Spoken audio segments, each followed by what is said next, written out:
What is up YouTube, and welcome to this American Gods Season 3 Episode 5 breakdown. It's great to have the show back after a week's break due to the Super Bowl, but at least my boy Tom Brady won that as well. So this was a very enjoyable episode that took the character of Bilquis further than the book, and I really hope that we learn more of her true self, but I expect her to play a pivotal role with her newfound powers, which were so very badass.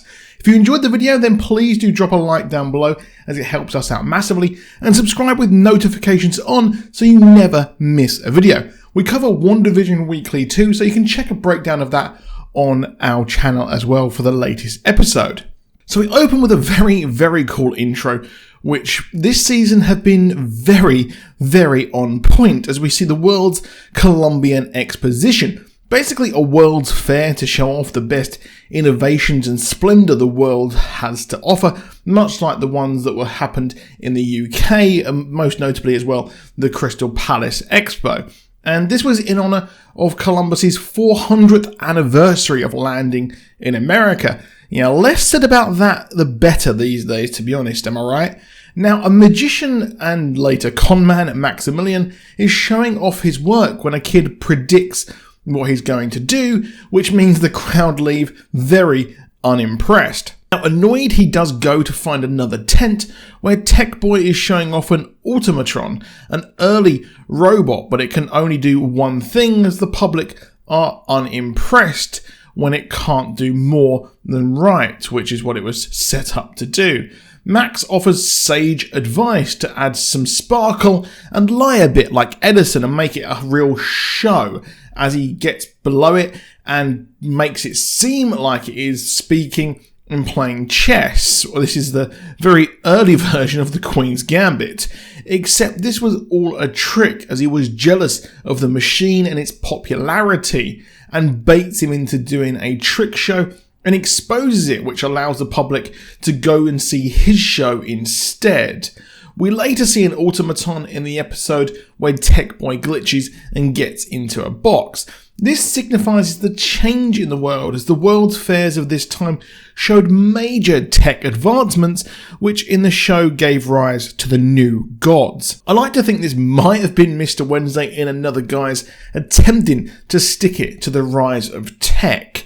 But we cut to Bilquis in her cell as Osun tells her who she really is, and it seems her identity of the Queen of Sheba and this exotic fantasy was just manufactured over time. This legend became what people projected on her, and she lost her way due to not living her true self, which seems to be a whole theme of this episode. Bilquis is really a giver of life, and as she is being interrogated, she is able to be in tune with the power of water and the earth like she really was. Now, Sanders made her darkness just worse, and she kind of lost who she is, and the Orisha have actually come to help her to realise who she really is in a powerful scene, which I absolutely loved. Now, Tech Boy and Shadow arrive to help her escape, but this girl, she did not need any help, as she wiped out the guards as Tech Boy glitches even more, as we learn really whatever she did to him is causing him all sorts of bother, and he later hides with the original automaton. It's an interesting way of introducing this, and I really like these powers, and I'd really like to see where this goes next, like I said. Now, she and Shadow hang out as she says to Shadow to turn down the veil, which is hinting to be his true self and find out who he really is, as I expect the Orisha to return and help him once more when he is ready to finally learn who he is and understand the dreams.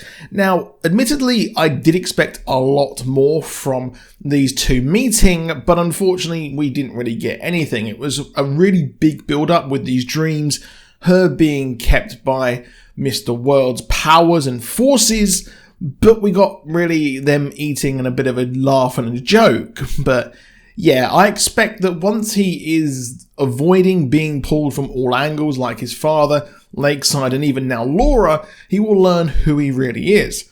Shadow heads off to help his father as now Bilquis is saved and checks in with his lakeside bay, but there has been no word on Alison, and us book readers know exactly where she is, as I expect the lakeside story arc is going to pop off very, very soon. Of course, the whole craziness with Wednesday was a play, as he is in the facility with Demeter and they sit and play a game. He's seemingly really for real with Demeter, but I think it's a combination of love, wanting her to survive the coming war, being on the right side, and needing her help. He says that if he lasts a week in the facility, which she really doubts he will, with all the rules, then she must spend a night with him to see if his heart is true. Now, next week, we're going to see him put on a play for the inhabitants of this facility, and she obliges, but doubts that he can survive.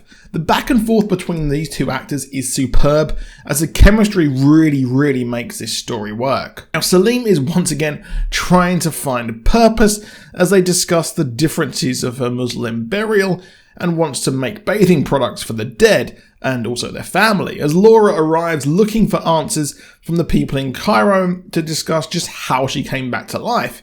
It's theorized the blood brought her back after the person she went to meet wouldn't bring Sweeney back, which we thought in last episode's breakdown is due to the blood, and it's actually infused with love, which seemingly might be what happened, but there's no true answer, as Laura seemingly has no clue and, more importantly, doesn't care one iota beyond trying to get revenge on Mr. Wednesday. As soon as she arrived, she departs with Salim after telling him that the afterlife is just nothing. Hopefully Salim has more to do. I hope he has a pivotal role, but I kind of don't think he will, as he seems a bit surplus to requirements in the show, as in the book he really didn't have that much to do. Now, Shadow has arrived with his father, but refuses to help after being told the lawyer is running a massive con, stealing loads of money. But Wednesday wants him to run a number 37 con, except after meeting Cordelia again, and her explaining that she thinks the love is real, he does change his mind. Now, the Cordelia-Shadow link-up was the highlight of the episode, as Ricky Whittle was given license to just have fun in such a serious show. They do a con where Cordelia bedazzles the lawyer and steals his briefcase, as Shadow hilariously uses the actor's real accent, and they use it to get Demeter out and blackmailing the lawyer to the tune of a sweet 100k. This was truly a great sequence and showed the creativity of the show. Now, Shadow arrives back and tells Mr. Wednesday what's going on and how they've got a couple of days before she can be released.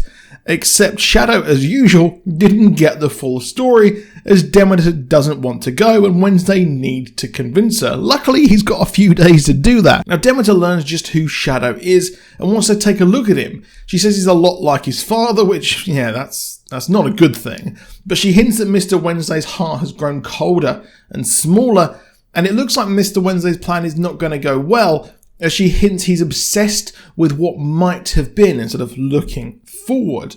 Yeah, he's got a few days to work on that. But we then cut back to Lakeside as the break-ins have gotten worse, as someone is stealing ladies' underwear, and Laura is there with him. Now, man, she's just the worst. Just when he was, getting a nice lady in his life and getting on his way, well, she's just there to try and get revenge on Mr. Wednesday. It's a bit different to the books, which is decent, as it's nice to have a different surprise. And I'm intrigued where the show's actually going to go, as so far it's been a bit of a slow season that started off well, but has gone all over the place. But I think we might get to the point soon, as once Wednesday's Demeter arc is gone, well, we might see the war hopefully brew a bit sooner. But, well, it's going to be curious nonetheless. But Laura is back to get in Shadow's head and get back at Wednesday. But that is it for this video, so please do drop a like down below. Please do subscribe with notifications on. Let me know what you thought of the episode in the comments. Do stay safe and have an awesome day. And don't forget to tell your loved ones you love them on this day of love. I'll see you soon, and goodbye.